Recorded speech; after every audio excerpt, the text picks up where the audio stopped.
आइए हम लोग नया टॉपिक आज हम क्या करेंगे, अम्ल क्षार और लवण के गुण करेंगे, यानी प्रॉपर्टीज करेंगे। तो सबसे पहले हम लोग करते हैं properties of acid. Properties of acid, ठीक है ना, यानी अम्लों के गुण। तो अब अम्लों के गुण की बात अगर करें तो देखिए, अब दो तरीके के कोई भी दुनिया में मटेरियल हो, यहाँ तो मटेरियल को नेचर के हिसाब से बांटा गया था, क्लासिफाई किया गया, एक एसिडिक, एक बेस और एक साल्ट। तो कोई भी मटेरियल है उसके दो टाइप की प्रॉपर्टी होती है, एक फिजिकल यानी भौतिक, देखने में रंग रूप गंध कैसा है, और एक आपका जो किसी अदर मटेरियल के साथ वो रिएक्शन करके क्या न्यू कंपाउंड या नए यौगिक का फॉर्मेशन यानी निर्माण कर रहा है ये। तो अब आप इसमें सबसे पहले फिजिकल प्रॉपर्टी की बात करें तो हम लोग पीछे पढ़ चुके हैं टेस्ट में कैसे हैं, स्वार यानी खट्टे, और जो है रेड को ब्लू लिटमस पेपर को कैसा कर देंगे ये रेड। तो इस तरीके की ये दो प्रॉपर्टी हो गई। अदर ये आयनाइज हो सकते हैं, पॉजिटिव नेगेटिव चार्ज दे सकते हैं। तो ये भी कुछ फिजिकल आपके प्रॉपर्टी हो गए, ठीक। अब मेन होते हैं केमिकल प्रॉपर्टीज। एग्जाम में तो खैर केमिकल प्रॉपर्टीज नहीं होंगी, लेकिन ये जो रिएक्शन हम आपको कराएंगे केमिकल प्रॉपर्टी में आपको केवल रिएक्शन ही देना होता है, तो वो कहीं ना कहीं आपको किसी दूसरे फॉर्म में मिलेंगे जरूर कंप्लीट करने को। तो जैसे केमिकल प्रॉपर्टीज में ही हम लोग कर लेते हैं, रासायनिक गुण में कर लेते हैं, रासायनिक गुण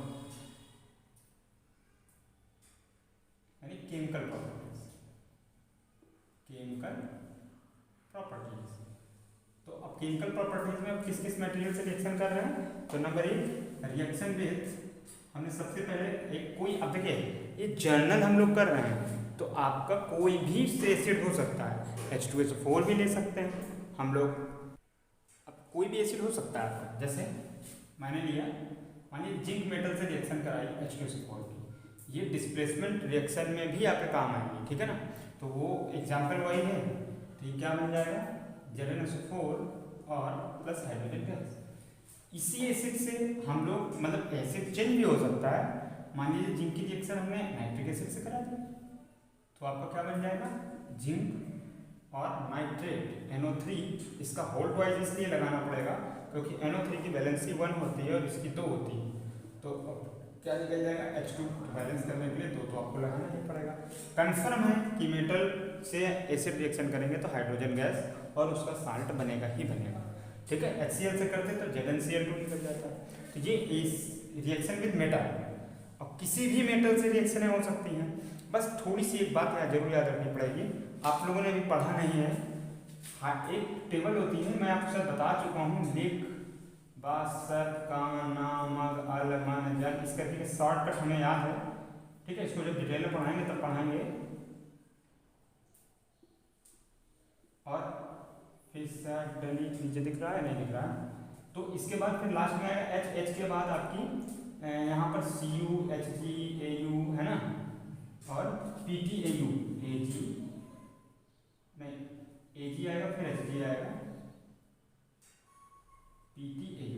तो ये मेटल्स जो हैं, तो इन हाइड्रोजन के नीचे वाली ये मेटल है, इनसे अगर रिएक्शन होगी तो H2 गैस कभी नहीं निकलेगी, ये बात याद रखिएगा। जैसे यही मैं आपको करके भी एक दिखा देता हूँ, अगर ये कॉपर की रिएक्शन, जो कॉपर नीचे है Cu हाइड्रोजन से, बाकी किसी भी मेटल से कराएंगे हमेशा यही होगा, यही फॉर्मेट चलेगा। अब Cu की रिएक्शन मैंने किससे कराई, मैंने बोला H2SO4 से करिए, तो क्या बन जाएगा, CuSO4 तो बनेगा, लेकिन यहाँ SO2 गैस और H2O बनेगा, ठीक है, ये याद रखिएगा आपको। तो ये नीचे वाली कोई भी मेटल हो उससे रिएक्शन होगी तो ये फॉर्मेट में निकलेगा। तो ये रिएक्शन हो गई किसकी, विद मेटल। अब यहाँ मैग्नीशियम भी हो सकता है, कॉपर भी हो सकता है, कुछ भी हो सकता है, तो उसका सॉल्ट प्लस हाइड्रोजन गैस। और अगर ये 4 मेटल हैं, कॉपर सिल्वर Pt प्लेट, तो ये मिलता नहीं, सिर्फ आपको सबसे ज़्यादा कॉपर और सिल्वर ही मिलेगा, क्योंकि नीचे वाले रिएक्शन करते नहीं रहते, वो स्पेशल कंडीशन में मिलता है। इसके बाद दूसरी प्रॉपर्टी हो गई बेस से रिएक्शन विद बेस, क्षारों के साथ होती है। तो अब जैसे मान लीजिए NaOH से रिएक्शन करा दें हम लोग HCl की, तो क्या फॉर्म होगा, OH और H मिल के वाटर बना देगा और साल्ट बन जाएगा, ठीक है। इसी तरीके से यदि अगर हम लोग दूसरा एक और ले लेते हैं, एल्युमिनियम हाइड्रोक्साइड ले लिया, तो इसकी रिएक्शन अगर मान लीजिए H2SO4 से करा देते हैं, क्या दिक्कत है, तो आपके ऊपर है, Cl से भी करा सकते थे। तो अब इस क्योंकि ये वही रिएक्शनें लिख रहे हैं जो आपके इसमें यूज होंगी आगे कुछ ना कुछ फॉर्मेशन कुछ बनाने के लिए, ठीक है। तो जब इसकी रिएक्शन कराएंगे तो ये क्या बन जाएगा हमारे पास। अब देखिए Al की वैलेंसी 3 है, साफ साफ आपको ही फार्मूले से दिख रही है, कंफ्यूज मत होइए। और यहाँ पर SO4 की वैलेंसी इसके नीचे 2 लगी तो 2 है। तो जब Al और SO4 कंबाइन होकर कुछ बनाएंगे एक एल्युमिनियम सल्फेट, तो इसका सही फार्मूला क्या होगा, 2 इसके नीचे लगेगा और 3 इसके नीचे लगेगा, इसकी वैलेंसी उसके नीचे और इसकी उसके नीचे। फिर उसके बाद साथ में क्या निकल जाएगा, आपका वाटर निकल जाएगा। तो कितने निकल जाएंगे, तो ये आपको देखना पड़ेगा इसमें, 3 निकलेंगे करीब, कितने निकलेंगे 3, ठीक है। और यहाँ पे भी आपको बैलेंस करने के लिए 3 होल ट्वाइस चाहिए, तो 3 तो लगाने ही पड़ेंगे, ठीक। तो इस तरीके से आपके बैलेंस हो गए। अब ये तो 2 प्रॉपर्टी हो गई। अब देखिए क्षार की अलग से प्रॉपर्टी आपको जो है केमिकल नहीं पढ़नी है। अब ये क्या बेसिक से बेस ही तो है, क्षार ही तो है, तो इनकी जो रिएक्शन हो रही है तो क्या ये रिएक्शन है केमिकल प्रॉपर्टीज नहीं है क्या उसकी, बिल्कुल है। तो अलग से आपको नहीं याद करनी है ना, तैयार करनी है, याद रखिएगा, कंफ्यूज मत होइए। लिमिटेड रिएक्शन है अभी 10th के हिसाब से, बाकी तो आप फिर मोटी किताबें आगे की क्लासों की पढ़ते चले जाएंगे तो फिर तो एसिड से हजारों रिएक्शन है लाइन से आप करते चले जाएंगे, ठीक है ना। मेजर जो आपको इंपॉर्टेंट है वो वाली आपके लिए बहुत है, ठीक है। इसके बाद कुछ 1-2 रिएक्शन और कर लेते हैं अगर, तो जैसे जो है इससे हो गई, मेटल से हो गई आपकी, और इस बेस से हो गई, तो बेस वाली एसिड में भी काम आ जाएगी, ठीक। तो ये 2-3 बहुत हैं आपके लिए। और इसके बाद अगर बेस की प्रॉपर्टी की बात कर लें हम लोग, तो प्रॉपर्टी अब अगर बेस की बात करें तो बेस में क्या है, सेम चीज़, स्वाद में कड़वे, और रेड लिटमस पेपर को क्या कर देंगे, ब्लू कर देंगे, ठीक है। और इसके बाद प्रॉपर्टी में ये वाली प्रॉपर्टी तो बेस के लिए हो ही जाएगी, ये वाली नहीं होगी, तो इसकी जगह पे दूसरी रिएक्शन में आपको बेस के लिए करके दिखा देगा, ठीक है। प्रॉपर्टी ऑफ बेस,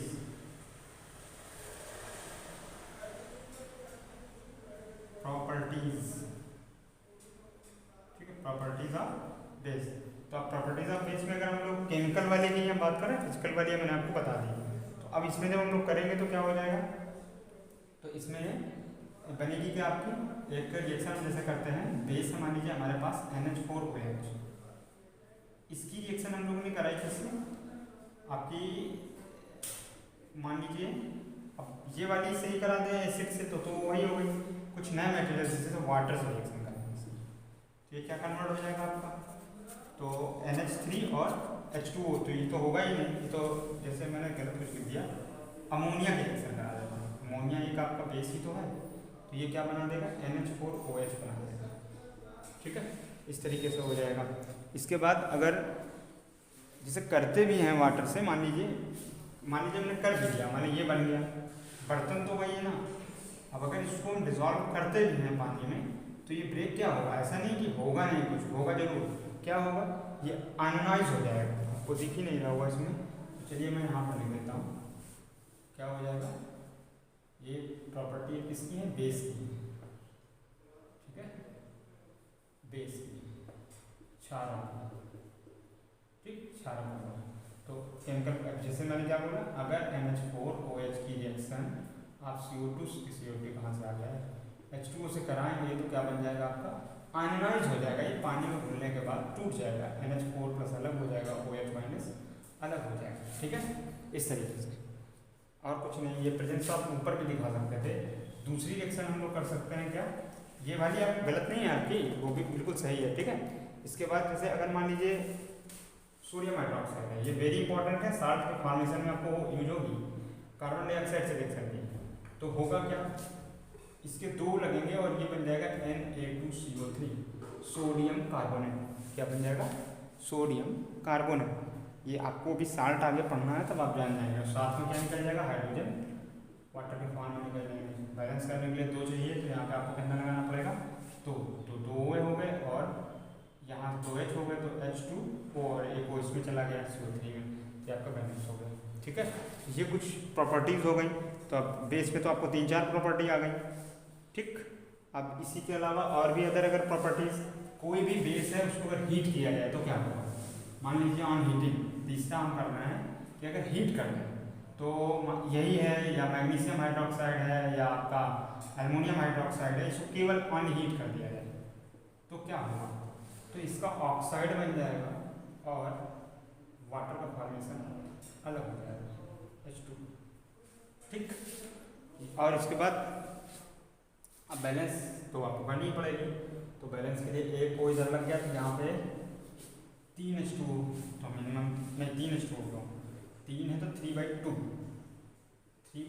H2 हो, लेकिन 2 बैलेंस में होगा नहीं तो आगे 2 लगा दो, 2 लगा दीजिए और ये वाला कैंसिल कर दीजिए। तो देखिए आप बैलेंस हो जाएगा 3 2 5 और 3 2 6। एक ऑक्सीजन अभी भी मिस हो रहा है, वो बैलेंस नहीं है अभी भी एक ऑक्सीजन। तो उसके लिए फिर आपको क्या करना पड़ेगा, कुछ अदर मटेरियल भी, जाहिर सी बात है कि निकलेगा ज़रूर। अच्छा देखिए अब मैं ही गलत लिख रहा हूँ, आप लोग ध्यान भी नहीं दे रहे। मैग्नीशियम की वैलेंसी कितनी होती है, दिमाग में एल्युमिनियम में चल रहा है लेकिन मैं मैग्नीशियम कर रहा हूँ। तो मैग्नीशियम हाइड्रोक्साइड कितना हो गया, ट्वाइस होगा। ठीक है, तो इस वजह से ट्वाइस की वजह से क्या होगा, तो फिर तो सीधे बैलेंस हो गई, एक हट गया तो H2 बाहर निकल गया, तो किसी नंबर की इसमें ज़रूरत ही नहीं पड़ी, ऐसे ही बैलेंस है। ठीक, तो ये आपके कुछ केमिकल प्रॉपर्टीज़ हो गई एसिड की और बेस की, जो ये अदर आपको दूसरे टॉपिक्स में मिल जाएंगे और कुछ एक्स्ट्रा इसमें याद करने वाला नहीं है। आपको सिंपल तरीका और ये रिएक्शन लिखनी है और हर रिएक्शन के नीचे इनके नाम जरूर लिखिएगा, ये बेहद ज़रूरी है। आप इसकी वैल्यू समझेंगे जब आप और आगे मेरे साथ करते चले जाएंगे पूरा तक।